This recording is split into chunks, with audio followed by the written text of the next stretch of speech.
The Virginia Cable Telecommunications Association and your local cable provider presents Cable Reports.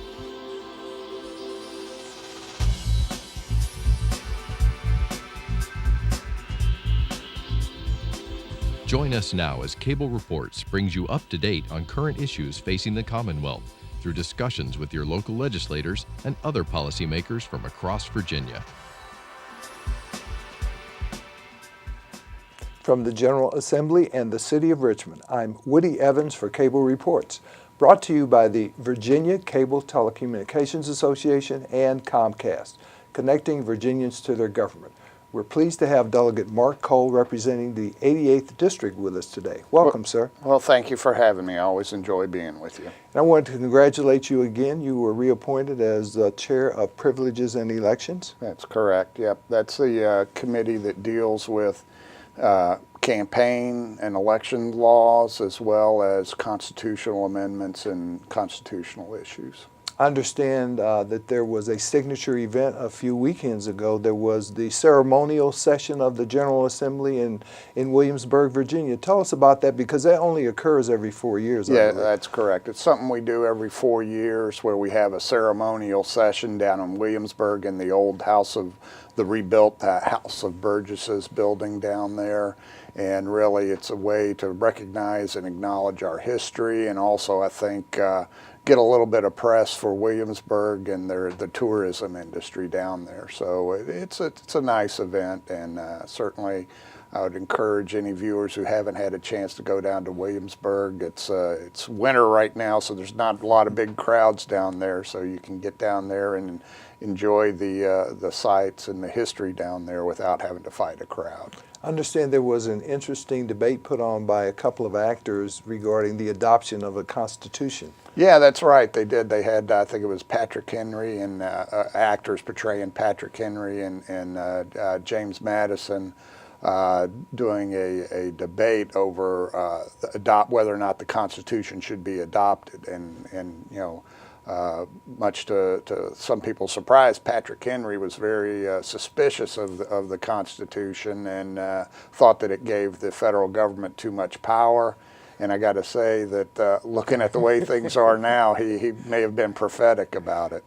Talk to us a little bit about your district. I know you have a district that encompasses a number of counties, parts thereof in the city of Fredericksburg. Yeah, that's correct. I have northern Spotsylvania, the Route 3 area, about 2/3 of the city of Fredericksburg, and then southern Stafford, the Route 17 area out towards Hartwood, and then also parts of Fauquier, the Route 17 area up until you get to Bealton. Yeah, economically speaking, how has the district fared given the recession and also sequestration? Yeah, it's doing okay. You know, as far as the state goes, you know, the state is probably doing better than average nationally, and our area is doing a little bit better than average for the Commonwealth. However, you know, the economy really never recovered from the crash in 2008 and 2009. It's almost like we're kind of just bouncing along the bottom. One of the things I'm concerned about is Virginia's pro-business rating has been slipping in the national ratings, and we certainly need to try to do that to see if we can't get Virginia back to the top of the list as the most pro-business state. Because businesses come here, they create jobs, they give you know, people paying jobs so that you know, they can pay their bills, pay their mortgage, and also, you know, build wealth and prosperity in the state. So you know, that's something, you know, we got to try to do what we can to make sure Virginia is attractive to businesses. And you know, it's kind of tough to buck the national trend with all the regulations and everything coming out of Washington, but that's something we're trying to do. So I guess it's no surprise that apparently the Commonwealth is 48th in terms of growth, and that 13 out of the top 20 employers of the state are in the public sector. That's correct. You know, over the years, because of our proximity to Washington and also the large military presence down in Tidewater, Virginia's actually become, I think, too dependent on federal spending. And that, we got a lot of good people. I'm a former defense contractor, former Navy officer myself, so I certainly understand that. But what we're trying to do is diversify our economy so that we're not so dependent on federal spending. We've got a lot of federal workers and contractors in the area and up in Northern Virginia, and plus a lot of military down in Tidewater, and that's good. But with the federal deficit problems, sooner or later they're going to have to start cutting federal spending to try to get the budget in balance. And we want to try to diversify our economy so that it doesn't have such a negative impact on it. Now, has real estate come back? Because as a former member of the Spotsylvania County Board of Supervisors, you had to deal with the real estate tax because that was your basic source of revenue. Yeah, it is coming back slowly. It's not like it was before the crash, but it has been slowly coming back. We're seeing more activity with real estate in the area, but it still could be better. So how's the budget proceeding? We all know the governor laid out his priorities in the State of the Commonwealth, but Appropriations and Finance has to look at that. So how are things proceeding on the House? It's going well. I think I'm hopeful that we'll be able to adopt a budget and adjourn on time. This year is the long session, which is Virginia does 2-year budgeting, and this is the year we got to adopt a budget for the next 2 years. So I think it's proceeding well. The governor in his budget, he included money for things that aren't going to happen, like Medicaid expansion. He included a lot of federal funds for that. So he has a lot of funny money, if you will, in his budget so that he can kind of be Santa Claus and hand out the goods. And what we're trying to do now is peel all that back so we can come up with a reasonable and a sustainable budget to meet the core needs of the Commonwealth. Now, what about funding for education? I think you're on the Education Committee. Yeah. You've been paying close attention to that. Yeah, and this is a year for re-benchmarking. That's where the state kind of resets what it provides to locality. The state share for education funding. Education is a partnership between the state and local governments. Both of them provide funding for positions and the schools. And this year is the year that the state kind of does its reset as to what it will pay in its share. So I'm confident there will be an increase in state funding for our local schools. Just how much we don't know yet. And I think in the second year of the governor's budget, he's proposing a pay increase for teachers and all state employees. Yeah. But that teacher pay raise has a significant impact on local jurisdictions, doesn't it? Yeah, it does. And it's a little bit of a misnomer to say the state's going to give a teachers a pay raise, because all our pay, the teachers are paid based on local school boards. It's the school boards that set what teachers are paid in each locality, and what the state does is it can just give them money that is designated for the state share of the raise. It's up to the local governments to come up with their share to kind of match that so that everybody can get a raise. State funding for education is based on what they call the standards of quality, the SOQs, and that's minimum standards that the state sets for public schools. So almost all localities exceed that. They hire more teachers than what the SOQs call for and stuff, and that's their prerogative and their right to do so. But the state, pretty much bases its funding on the standards of quality. So whenever they say, oh, the state's going to give teachers a pay raise, there's a lot of local money that has to go in to make sure that everybody gets a pay raise, because the state, like I said, only funds the standards of quality positions. There's also part of the funding formula that relates to a local composite index. Yeah. And this is something that was adopted decades ago, and what it is it's an attempt to measure the locality's ability to pay for their own schools. And so, that's recalculated every few years as well. And so the wealthier localities have a higher composite index, so their local share is higher. They basically have to pay more local money for their schools, and in the poorer localities they have a low composite index, so the state share is higher.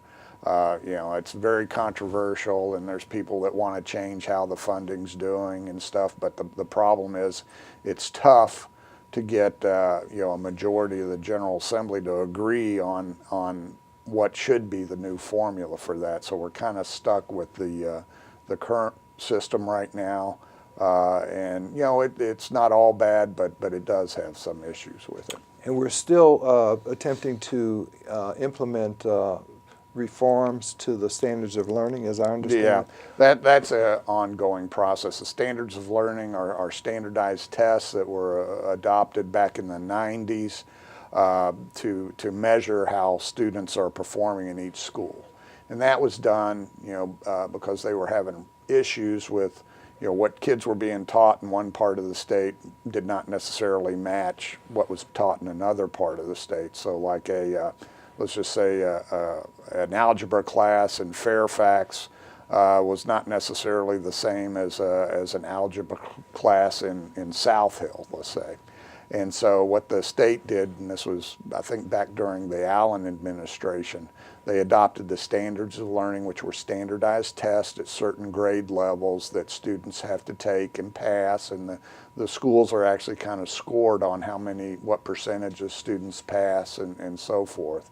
You know, there's issues with some of the tests, and we're constantly looking at that, refining the test, dropping some tests, adding some others. So like I said, every year we take a look at the SOLs in order to try to make sure that they're doing their job and they're up to date. Now, what about this Common Core concept? Because I've seen some bills wanting to prohibit the adoption of Common Core. That is kind of a national standard. You know, it's not just deals with testing; it deals with the entire curriculum. I see. It's a national curriculum. Some parts of it are very controversial. You know, there's a fear that too much political correctness has creeped into the curriculum, and so that's why it's controversial. And Virginia does not use Common Core. We use our own standards of learning. I see there's also a move afoot to create a new paradigm, at least at the high school level, with more of a focus on technical skills. Yeah, that's something too, is we're trying to put more of an emphasis on when kids graduate that they have job skills. You know, in the past, it's all been academics, you know, to get the kids academics and get them college ready.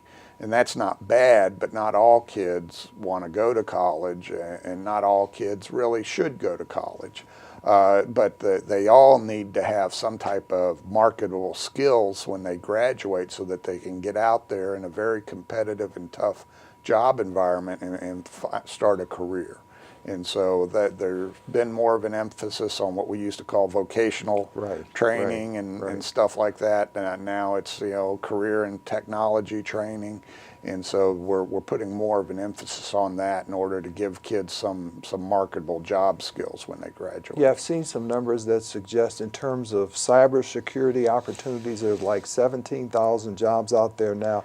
The average starting salary is like $80,000. Yeah, and a lot of our community colleges are responding to that. They've started up cybersecurity curriculums, and also some of the high schools are looking at it too. Now, what about charter schools? I know there's a move to adopt a constitutional amendment. Of course, that would have to go to a vote of the people. But where we are in charter schools? Well, there is an amendment. It passed the General Assembly last year, and the way constitutional amendments work is it has to pass the General Assembly twice with an election in between the two votes. And so, you know, we just had the elections last year for the General Assembly. So this year, the charter school amendment is up for its second resolution or second passage. And if it passes, then it will go to the voters, be on the ballot this November. And what it does is currently the state constitution rests the responsibility of running our schools, including any charter schools, with local school boards. The charter school proponents have been frustrated because very few charter schools have been approved by local schools boards in the Commonwealth. And this is, I think, more looking at problem schools. There are probably a handful or so of schools in the Commonwealth who are been consistently failing for years. And this is a way that the state could intervene and say, because the local school boards have been unable or unwilling to take actions to address these habitually failing schools, and this would give the Department of Education another option to consider charter schools to try to address some of those issues. But again, it's hasn't passed the General Assembly yet this year.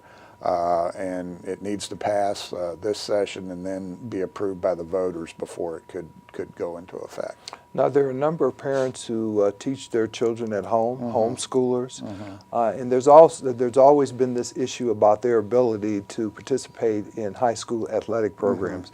And I believe the Tebow bill has passed once more. Yeah, it's passed the House and I believe passed the Senate as well.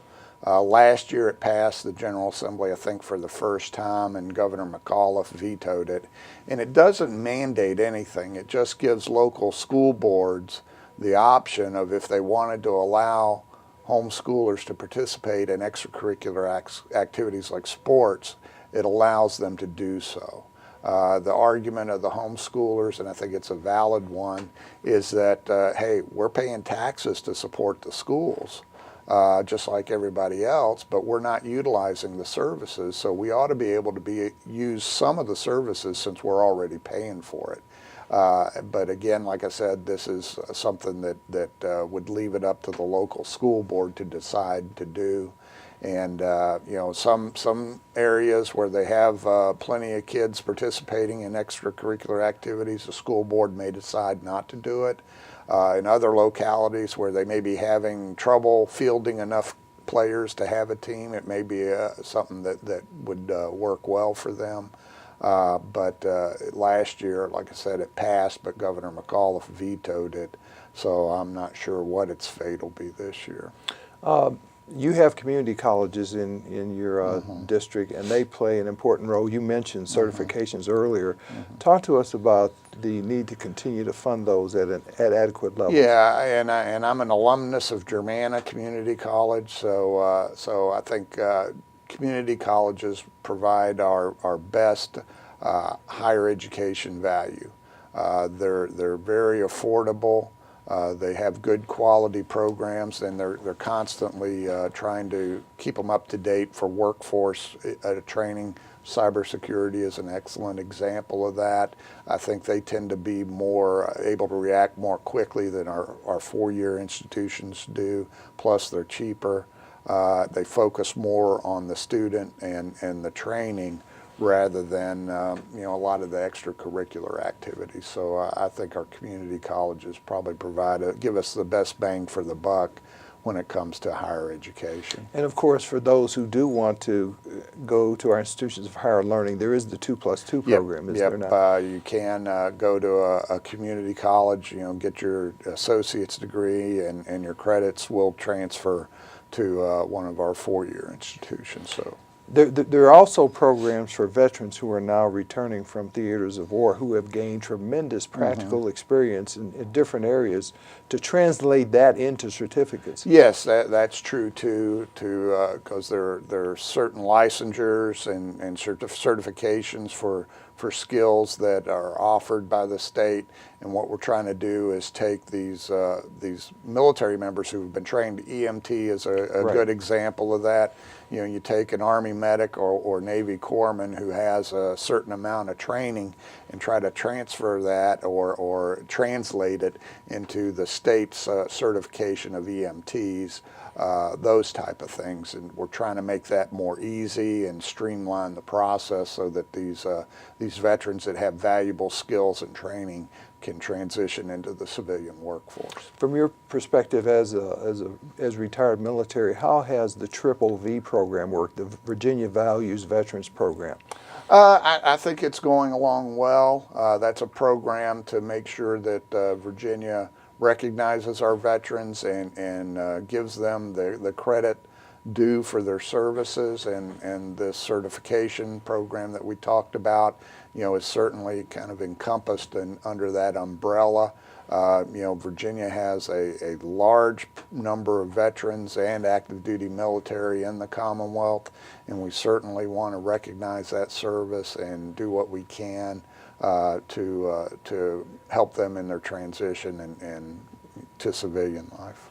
Now, we hear about all the transportation ills in Northern Virginia and Hampton Roads.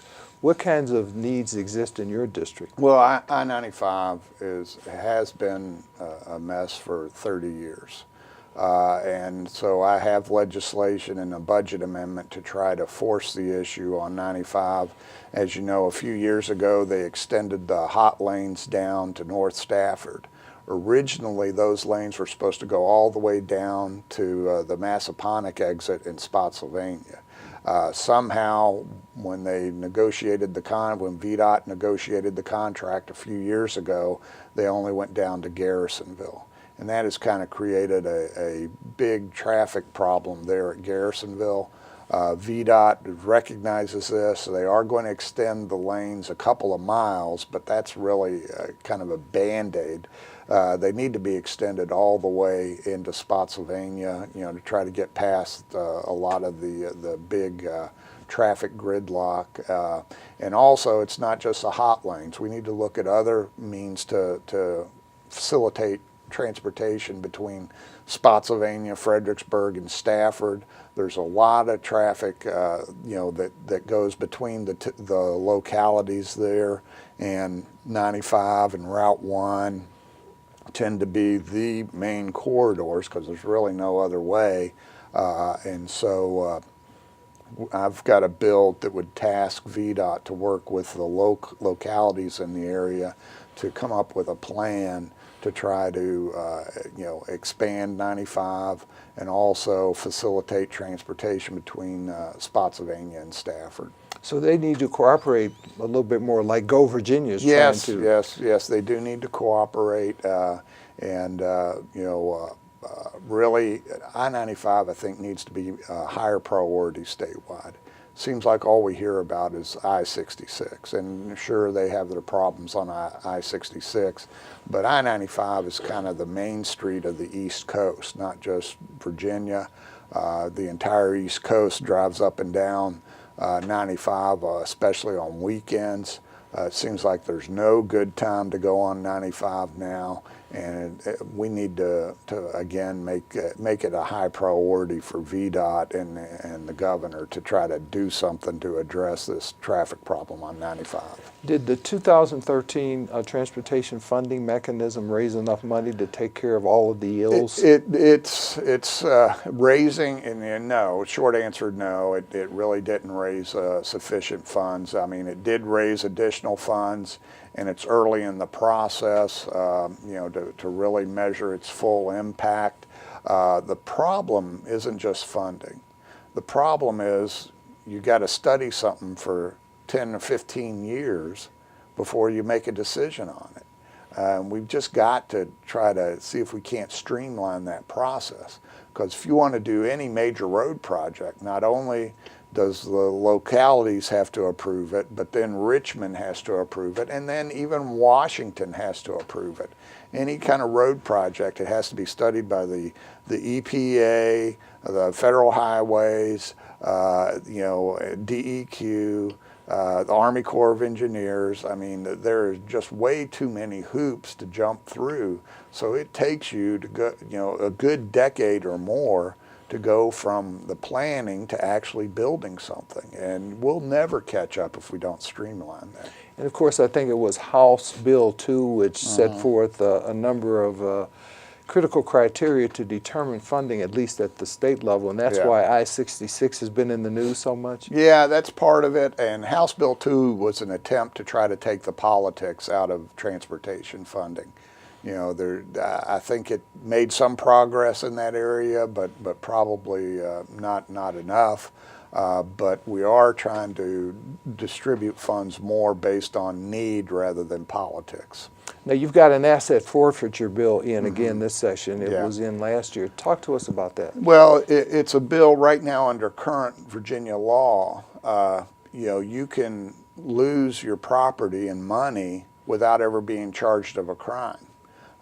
What happened a few years ago was a gentleman in I think it was Stanton, had a small barbecue shop, and he had a large amount of money in his car, and he was going up, I think, to D.C. to buy a car, and he was going to pay cash for it. He got pulled over for a traffic violation, and the police saw the cash in the car and said, "Hey, we think that's drug money, we're going to confiscate it."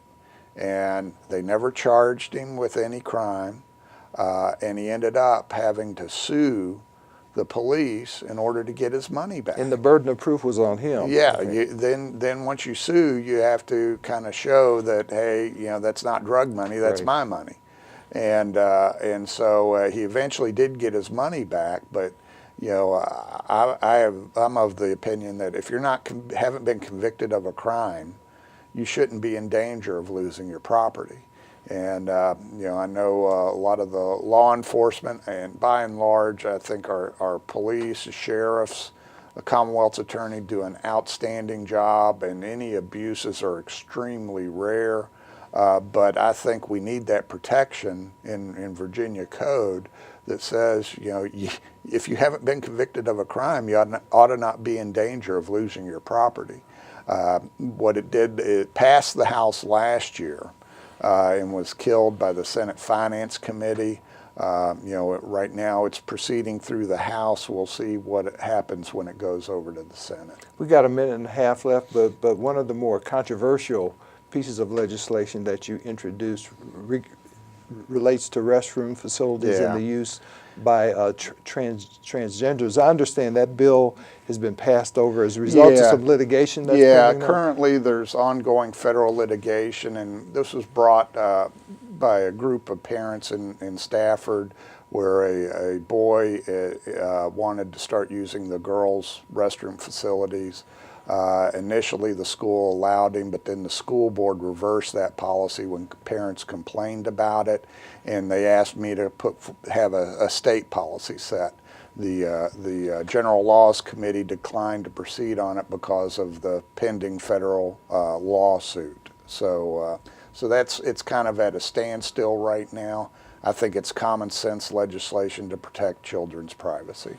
Thank you for being here, Delegate Mark Cole. Thank you. Thank you for watching Cable Reports, brought to you by the Virginia Cable Telecommunications Association and Comcast. Until next time, I'm Woody Evans.